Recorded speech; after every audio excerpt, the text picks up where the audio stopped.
नमस्कार, स्वागत है सभी का। मेवाड़ का इतिहास चल रहा है और इस क्लास में चर्चा करेंगे रतन सिंह सेकंड के बाद में मेवाड़ का राजा कौन बनता है। रतन सिंह सेकंड मैंने बताया मित्रों कि रतन सिंह सेकंड 1531 में कटबढ़ के मर जाता है। उसके बाद में मेवाड़ का राजा कौन बनेगा तो बता देना। मेवाड़ का राजा बनेगा विक्रमादित्य। कौन बनेगा? विक्रमादित्य। विक्रमादित्य राजा बनेगा कब तो बता देना 1531 में, और कब तक रहेगा 1536 तक। विक्रमादित्य बालक है और जब विक्रमादित्य मेवाड़ का राजा बनेगा विक्रमादित्य, तो इसके संरक्षण का कार्य कौन करेगी तो बता देना इसकी माता श्री। और माता श्री का नाम क्या तो बता देना कर्मावती। माता श्री का नाम क्या? कर्मावती। कर्मावती कहाँ की राजकुमारी है? कहाँ की है तो बता देना कर्मावती बूंदी की राजकुमारी है। कहाँ की? बूंदी की राजकुमारी। इसका मतलब विक्रमादित्य का ननिहाल कहाँ हो गया? बूंदी में। आगे काम आएगी ये बात मित्रों। जब विक्रमादित्य राजा है कहाँ का? चित्तौड़ का, मेवाड़ का, यानी चित्तौड़ का राजा है। उस समय गुजरात में क्या हो रहा था? गुजरात का शासक बना था कौन? तो गुजरात का शासक है बहादुर शाह।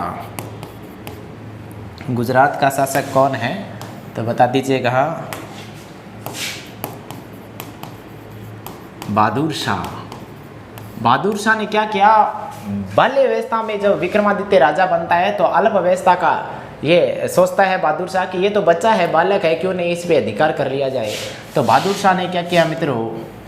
बहादुर शाह ने आक्रमण कर दिया किस पे? मेवाड़ पे। मेवाड़ पे आक्रमण करता है बहादुर शाह। बात कब की है तो बता देना 1533 की है।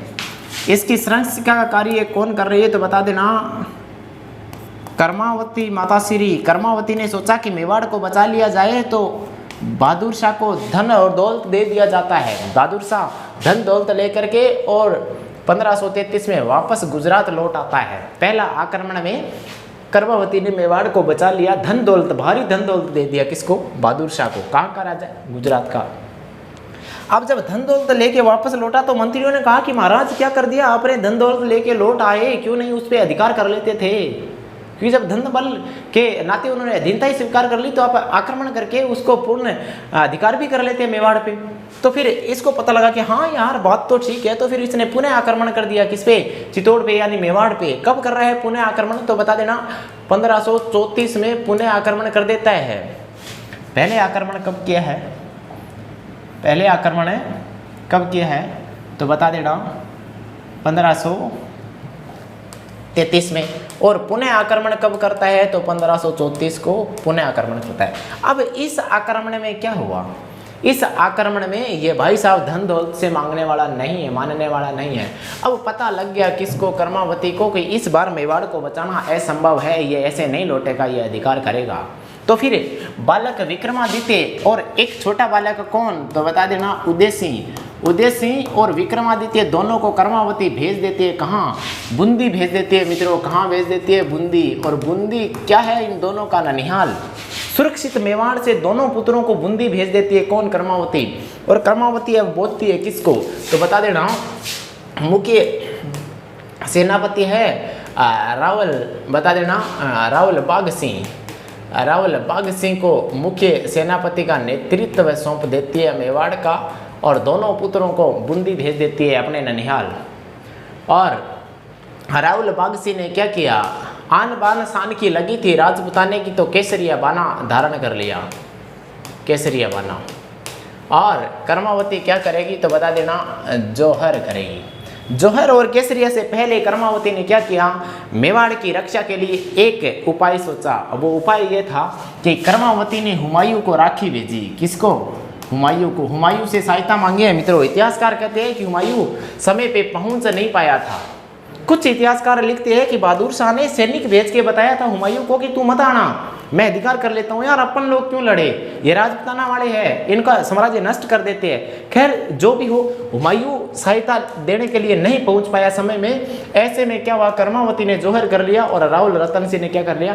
केसरिया कर लिया। देखते हैं अभी। मैंने बताया कि कर्मावती ने क्या किया है, जोहर किया है। और कर्मावती जोहर कब कर रही है तो बता देना। कर्मावती जोहर कर रही है 5 मार्च 1534 को। ये चित्तौड़ का सेकंड यानी द्वितीय शाखा है। द्वितीय शाखा कितनी महिलाओं के साथ में तो बता देना मित्रों, 13,000 महिलाओं के साथ में, 13,000 महिलाओं के साथ में कर्मावती क्या कर लेती है, जोहर कर लेती है। और केसरिया कौन करता है तो बता देना मित्रों, केसरिया करता है कौन तो बता देना, राहुल बाघसिंह। बाघसिंह केसरिया कर लेता है। बात कब की है तो बता देना 5 मार्च 1534 को। ये माजरा भी समझ में आ गया होगा। क्या पढ़ाया मैंने पढ़ाया विक्रमादित्य, और विक्रमादित्य को पढ़ाते हुए मैं यहाँ तक पहुँच गया हूँ, कहाँ तक है कि जोहर हो गया है, शाखा हो गया है, केसरिया हो गया है, कंप्लीट हो गया। अब क्या हुआ, जैसे ही पता लगा कि बहादुर शाह ने आक्रमण कर लिया, जोहर हो गया, तो अब मेवाड़ की स्थिति क्या है। देखिए ये मेवाड़ और मेवाड़ पे, चित्तौड़ पे अब अधिकार किसका हो गया है, क्योंकि विक्रमादित्य और उदयसी बूंदी ननिहाल में है। कर्मावती जोहर कर लेती है, बाघसिंह केसरिया करके युद्ध में शहीद हो जाते हैं, मर जाते हैं। तो अब अधिकार किसका हो गया, गुजरात वाले बहादुर शाह का अधिकार हो गया, गुजरात वाले बहादुर शाह का। कहते हैं कि मित्रों दिल्ली पे सत्ता पे भटक रहा था कौन तो बता देना, हुमायूं। हुमायूं दिल्ली में है। जब हुमायूं दिल्ली से मेवाड़ की तरफ आ रहा है, हुमायूं दिल्ली से मेवाड़ की तरफ आ रहा है, ऐसी सूचना लग जाती है किसको, बहादुर शाह को। तो बहादुर शाह यहाँ से भागता है हुमायूं के डर से। हुमायूं के डर से बहादुर शाह भाग जाता है। किस रास्ते से तो बता देना, समुद्री रास्ते से। और कहते हैं समुद्री रास्ते से जब ये भाग रहा है उसमें नाव पलट जाती है, और नाव पलटने से इस बहादुर शाह की क्या हो जाती है, मृत्यु हो जाती है। एक बार समझ लीजिए अच्छे से, बहुत इंपॉर्टेंट है। कहते हैं कि बहादुर शाह का अधिकार हो गया मेवाड़ पे, और बहादुर शाह को सूचना लगी कि हुमायूं आ रहा है मेवाड़ की तरफ है। ऐसे में बहादुर शाह हुमायूं के आक्रमण से डर गया और हुमायूं भागता है, बहादुर शाह भागता है यहाँ से। किस रास्ते से, समुद्री रास्ते से। नाव लेकर के क्रॉस करता है किसको, समुद्र को। तो ऐसे में नाव पलट जाती है और मृत्यु हो जाती है किसकी तो बता देना, बहादुर शाह की। अब बहादुर शाह की जैसे ही मृत्यु हुई, विक्रमादित्य और उदयसी वापस लौट आए कहाँ, मेवाड़। और मेवाड़ में पुनः राजा बना दिया जाता है किसको, विक्रमादित्य को। विक्रमादित्य को मेवाड़ में पुनः विक्रमादित्य को पुनः राजा बना दिया जाता है मेवाड़ का।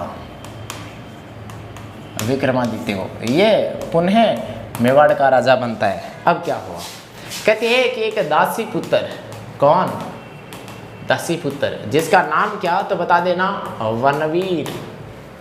वनवीर ने कहते हैं कि धोखे से 1536 में हत्या कर दी किसकी, विक्रमादित्य की। और स्वयं क्या बन गया तो बता देना, मेवाड़ का राजा बन गया।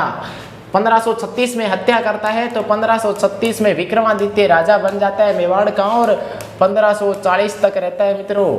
और 1540 के बाद में विक्रमादित्य का भाई उदयसिंह मेवाड़ का राजा बनता है, और 1572 में होली के दिन उदयसिंह की मृत्यु हो जाती है। तो मेवाड़ का एकमात्र ऐसा राजा आएगा जिसकी मृत्यु होली के दिन होगी, तो वो जस्ट विक्रमादित्य के बाद में पढ़ेंगे उदयसिंह। उदयसिंह के संबंध में जितना पढ़ा एक बार रिवाइज करवा देता हूँ। विक्रमादित्य के बारे में जितना पढ़ा उसको एक बार रिवाइज करवा देता हूँ। कैसे, विक्रमादित्य राजा बनेगा, बालक है, अल्प अवस्था में है। संरक्षण का कार्य कौन करेगी, कर्मावती। कर्मावती के समय आक्रमण किसका हो रहा है, बहादुर शाह का। कितनी बार हो रहा है, 2 बार। बहादुर शाह पहला आक्रमण करता है 1533 में, धन बल से लूट के धन दौलत लेके वापस लौट जाता है। फिर 1534 में पुनः आक्रमण करता है। अब क्या करता है, कर्मावती क्या करती है, विक्रमादित्य और उदय सिंह को भेज देती है ननिहाल पक्ष बूंदी, और सहायता मांगती है हुमायूं से। हुमायूं को राखी भेजती है, हुमायूं सहायता दे नहीं पाता है, और बहादुर शाह ने 1534 में आक्रमण कर दिया। और कर्मावती ने क्या किया, कर्मावती ने क्या किया 13,000 महिलाओं के साथ में क्या कर लिया, जोहर कर लिया। और बागसी, राहुल बागसी ने क्या कर लिया, केसरिया कर लिया। ये कंप्लीट साका हो गया। कब? 5 मार्च 1534 को चित्तौड़ का दूसरा साका हो गया। साके के बाद में क्या करता है, विक्रमादित्य को पुनः बुलाया जाता है मेवाड़ पे, पुनः राज्य स्थापित कर लेता है विक्रमादित्य। और एक दिन दासी पुत्र बनवीर है वो 1536 में विक्रमादित्य की हत्या कर देता है और राजा बन जाता है मेवाड़ का राजा रहता है विक्रमादित्य। कब तक? तो 1536 से लेकर 1540 तक है। और 1540 में विक्रमादित्य को हटा करके मेवाड़ का राजा बनेगा कौन? तो बता दीजिएगा, महाराणा उदय सिंह। महाराणा उदय सिंह 1540 से लेकर के 1572 तक मेवाड़ का राजा रहता है। और 1572 में जब मृत्यु हो जाती है किसकी? उदय सिंह की मृत्यु होती है होली के दिन। मेवाड़ का एकमात्र ऐसा शासक जिसकी मृत्यु है वो किसके दिन हुई? तो बता देना, होली के दिन हुई। तो वो है महाराणा उदय सिंह। उदय सिंह के संबंध में जस्ट अगली क्लास में पढ़ने वाले हैं। आज की क्लास में इतना ही। यदि क्लास समझ में आ रही है और ये पढ़ाया हुआ वृत्तांत पूरा समझ में आ रहा है तो कमेंट बॉक्स में अच्छे कमेंट कर दीजिए, लाइक कर दीजिएगा और वीडियो को शेयर भी कर दीजिएगा। धन्यवाद।